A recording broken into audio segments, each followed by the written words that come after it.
বিশ্বকাপ মানেই আবেগ, উন্মাদনা আর সীমাহীন আনন্দ। আর সেই আনন্দের রঙে রঙিন হয়ে উঠেছে নিউ ইয়র্কের প্রাণকেন্দ্র টাইমস স্কয়ার। কাঁধে জাতীয় পতাকা, গায়ে প্রিয় দলের জার্সি, কেউ বাজাচ্ছেন ঢোল, কেউ গাইছেন দেশের গান।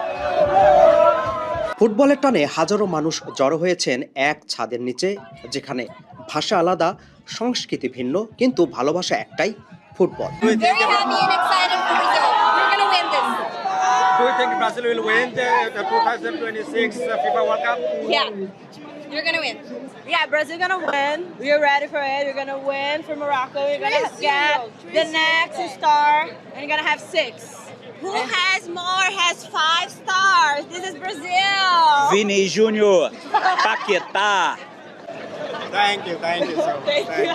But hopefully we do. We need to believe, We need to believe, right? right? I guess that's it. Yeah, we always believe. We're always the best. Five times champion.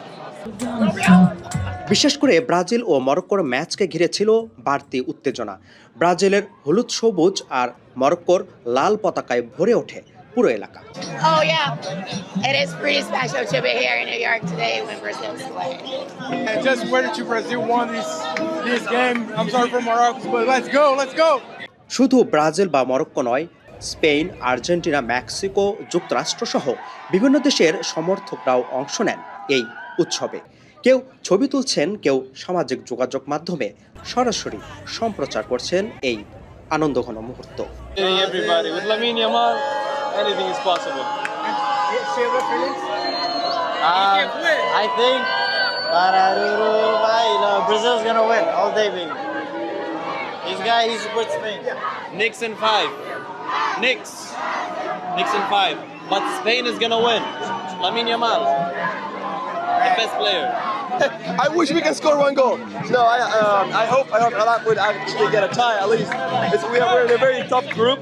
So Norway is getting really better in the past few years. France, we already know about France. Senegal, I would say they lost the final against Morocco, so it's just a tough group. So yeah, we hope to get at least one win or one tie in this group. New ইয়র্কে বসবাসরত অভিবাসী সম্প্রদায়ের জন্য বিশ্বকাপ যেন নিজ দেশের সঙ্গে আবেগের এক সেতুবন্ধন। তাই ফুটবলকে ঘিরে সমর্থকদের এই মিলন মেলা রূপ নেয় এক বৈশ্বিক উৎসবে। বিশ্বকাপের ম্যাচ যত এগিয়ে যাবে, নিউ ইয়র্ক জুড়ে ফুটবল উন্মাদনাও তত বাড়বে বলে মনে করছেন সমর্থকরা। আর সেই উন্মাদনার কেন্দ্রবিন্দু হয়ে থাকবে টাইমস স্কয়ার। আপিল মাহমুদ, ঠিকানা নিউজ, নিউ ইয়র্ক।